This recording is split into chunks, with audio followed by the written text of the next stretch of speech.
admitted my father in a very serious condition in the hospital. And after they tried their level best, they leave up the matter. And my father survived after the treatment for 36 hours. We were standing around him at his last breath. We saw him. I saw his death, the last breath. At that moment, I raised one question with my doctors.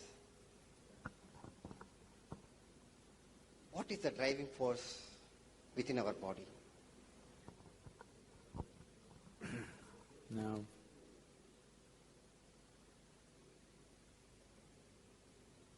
what you call as my body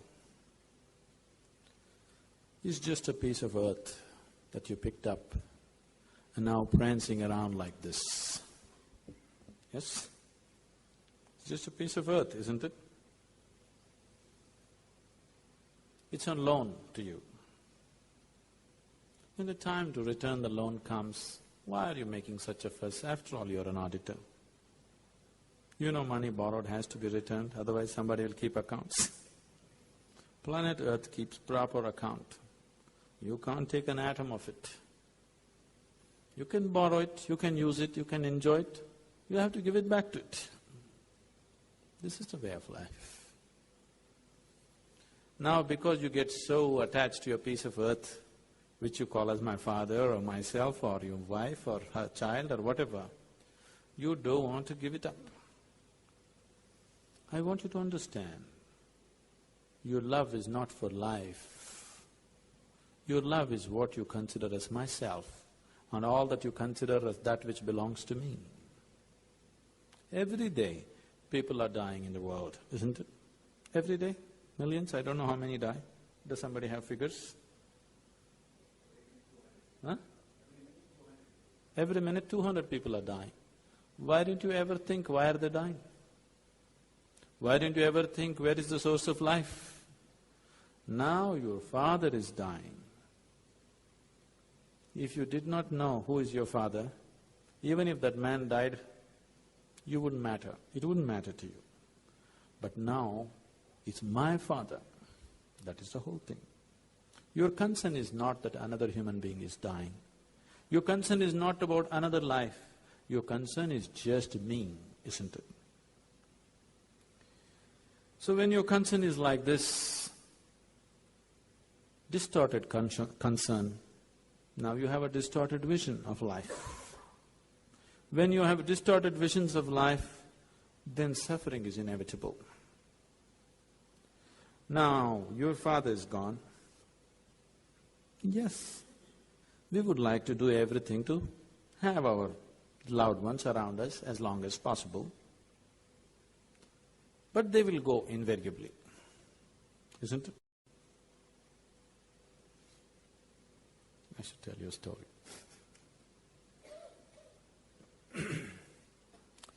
Once, what's your name, Ravi? Ravi? Somebody like Ravi built a new house because it's there in this tradition that if they have a sage or a saint they bring them to their house so that their house is blessed.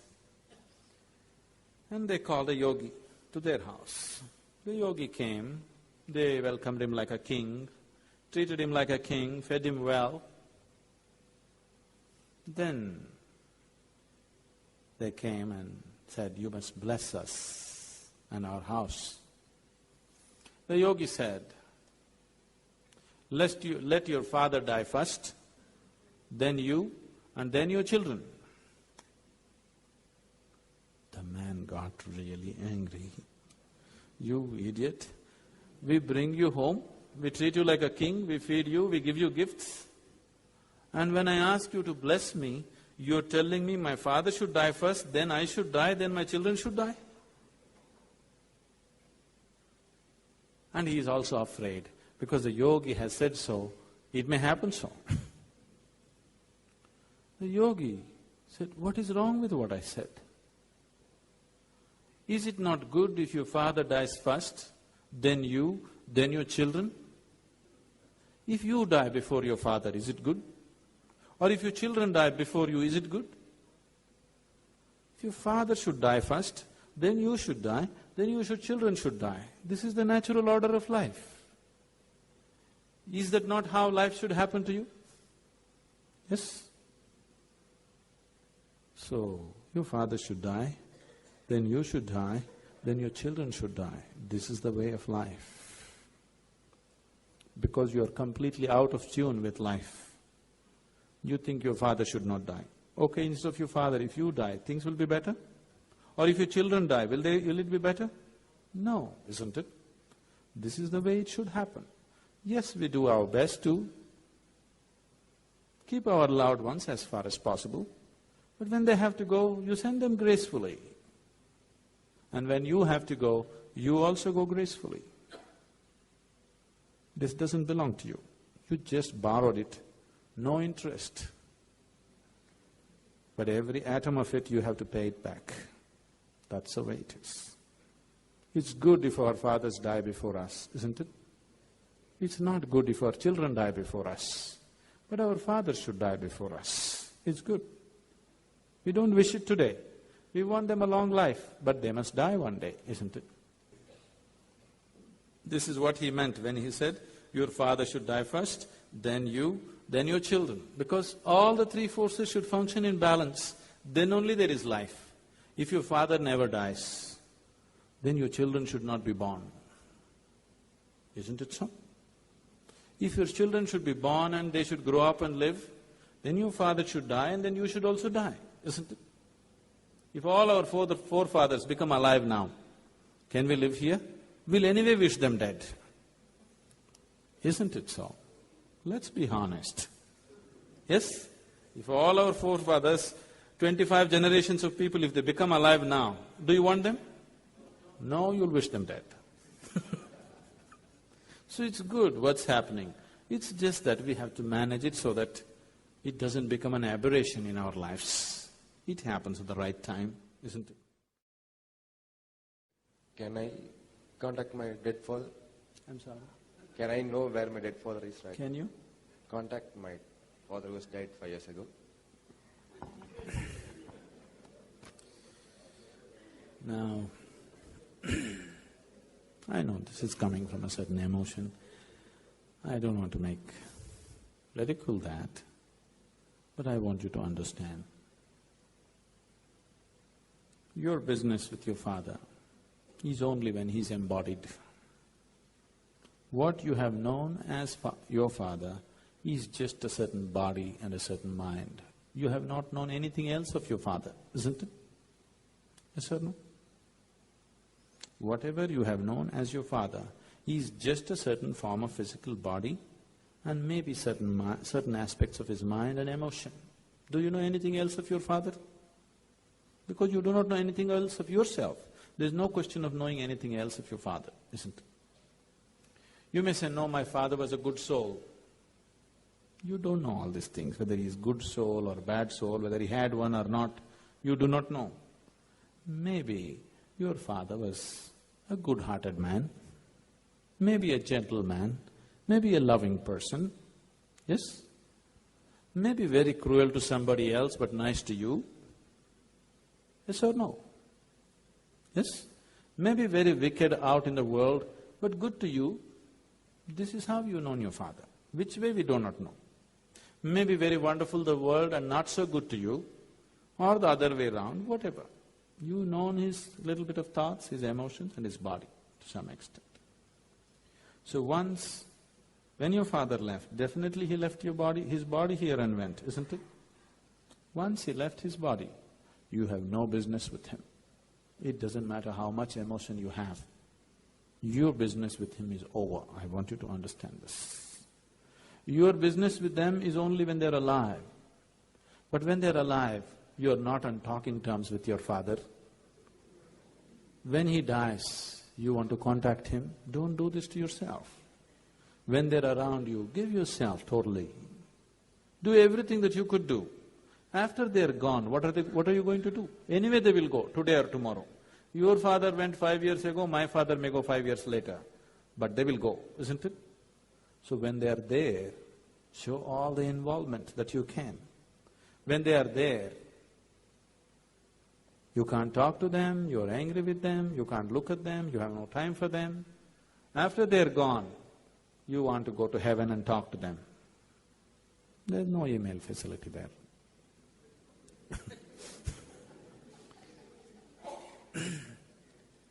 So, do not bother about the dead. Leave the dead to the dead.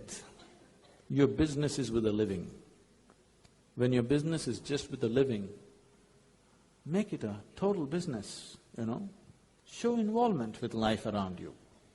When you're here, you're uninvolved. If I ask you to right now say hello to the man next to you, you hesitate. But you want to contact the dead, why? Show more involvement with life around you. Then it's okay. The unborn and the dead are not your business now.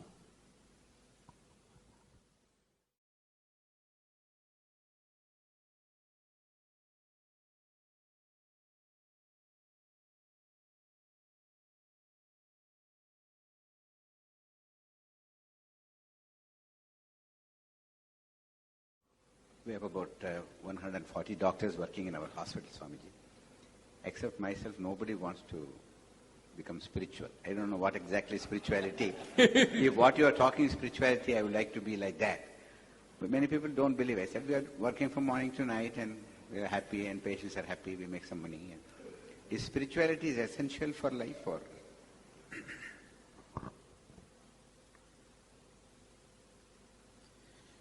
Now,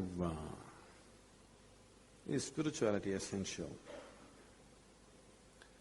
Right now, you are who you are only because of your spirit, isn't it? Isn't it so? Just with heart, liver, kidney, would you be who you are?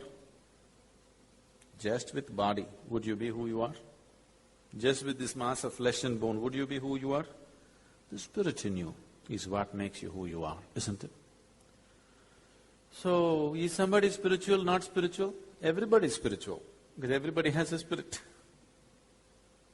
The question is just this, somebody has attended to his body well. Whoever kept his body well goes through the physical world well, isn't it? The man who is physically fit, now he wants to run and catch that bus, he runs and catches the bus. Those people like your patients, the way they kept their body, now they'll only fall under the bus, isn't it? They cannot, do anything worthwhile physically, isn't it? Isn't it so? So if your physical body is well, you go through the physical world well. If your mental capabilities are good, you go through the psychological phases of your life good, isn't it? If you have a weak, shaky mind, then psychologically you suffer. If your emotions are strong and balanced, you experience emotional phase of your life wonderfully, isn't it? You can throw yourself into every emotion and still be perfectly balanced, enjoying all of it. Similarly, if you have exercised your spirit and kept it well, you go through another dimension of your life well, without which you are nothing. Now, like you said, we are working, we are happy, our patients are happy. No, your patients are never happy. When they come, they are unhappy because they are not well. When they go, they are unhappy because they have to pay the bill. So patients are never happy. Only thing is, they may be little happy because they thought they will be dead, but they survived. That is only momentary, isn't it? Today, I think I'm going to die. Suppose, even if it cost me that much money, I survived. I had a little bit of happiness today. But tomorrow morning, everything is same once again, isn't it? Like before going to the hospital, what all problems I had, they have multiplied during my stay in the hospital. Isn't it so? My business, my family, my other things, whatever problems I had, that 1 month stay in hospital and out, I am little poorer, but all my problems have multiplied in 1 month's absence, isn't it so? So I am not happy, again struggle. Coming to the doctor, Doctors are happy? I don't think so. I'm not saying all doctors are unhappy, that's not the point. I'm not talking about doctor as a doctor. As a human being, his ability to be happy, not concerned with his profession. It's just a human capability. Maybe some human beings who happen to be doctors are happy, some human beings who happen to be doctors are unhappy, isn't it? So being a doctor is not bringing happiness or unhappiness. If you are a certain kind of human being, you are happy. If you are not, you are not. Either you're making yourself happy or unhappy, it depends on so many factors. Happiness may be just this, that you are little better off than other people around you. As we already looked at this, that's not happiness, that's just a kind of sickness, isn't it? We are little better off than people around us. If that's your joy, is it not sickness? Yes? So that means if everybody is well, you will not be happy. Isn't it so? That's what it amounts to, isn't it? It's an unfortunate way of being happy. It is a kind of sickness. Now, do we need spirituality? Everybody needs it, there's no question about it. Some are aware of it, some are not aware of it. But everybody is seeking to be joyful by his own nature, isn't it? Right now, you have mortgaged your happiness to something outside of you. Wouldn't you like to be happy by yourself? Doctor or patient, criminal or police, this or that, everybody would like to be happy, blissful by themselves. So they are all longing to be spiritual then. They're all longing to be spiritual. Now what is the… people keep asking me, Sadhguru, can you tell us what is the difference between a spiritual person and a materialistic person? Actually, there are no such two people. Your body, mind and spirit is one, isn't it? Can anybody separate it? Only if I have you shot, it can be separated, isn't it? Yes. Or if you grow in your awareness, it can be separated, that's different. Now, is somebody 100% materialistic? Is somebody 100% spiritual? There is no such thing. However spiritual you are, you still have to carry the body with you, isn't it? In your experience, you may be free from it, but in reality, you have to carry it with you. You have to feed it, you have to wash it, you have to clothe it. All these things are there, isn't it? Isn't it so? So you are still materialistic. Can you give up your spirit and just live with your body? No. So you are still spiritual. The difference is just this.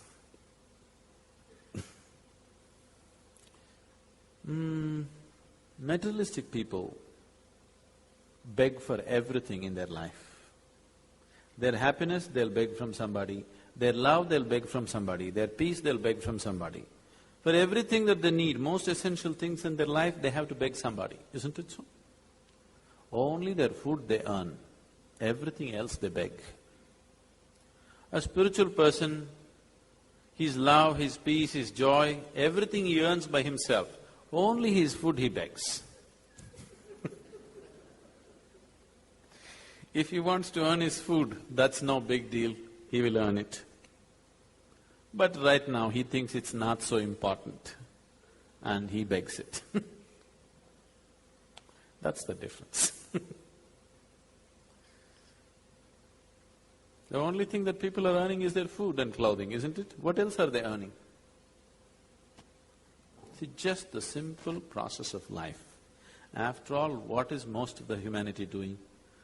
Just eating, sleeping, reproducing, dying. This is all they're doing, isn't it? You may be believing I'm doing many things. If moment of death comes to you and you turn back and see, just see what you have done with your life. All you have done is simple, plain survival. In a complex mess, but simple, plain survival, isn't it? Just to survive and exist. See what's happening to human beings. Most people, as they age, they are becoming wounded. So much pain they have become, isn't it? With age, they are not becoming wise, they are becoming wounded. So, just the simple process which every worm, every insect, every dog and cat and bird goes through, to go through that process, Human beings have become incapable. At the end of their lives, they're so hurt and pained about everything around them, isn't it? Are you exposed to people's pain and suffering on a daily basis? Not the physical sort. There are any variety of pains, Every day, my life is with hundreds of people. You won't believe. It's unbelievable. The variety of suffering that human beings have created for themselves is so unbelievable, There's simply no reason. They just go on doing it because there is nothing else to engage themselves with which is worthwhile. They have to go on messing themselves non-stop.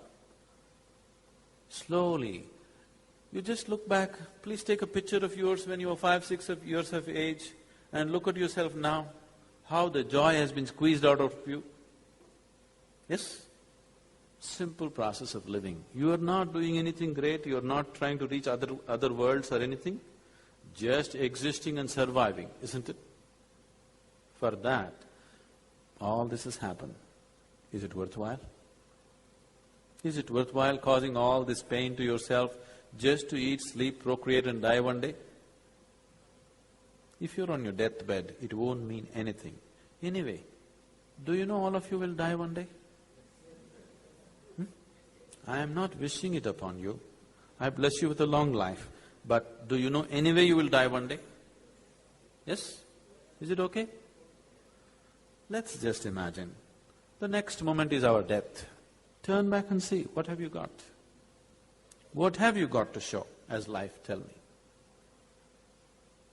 That moment is anyway going to come in our lives, isn't it so? Yes? Anyway it's going to come.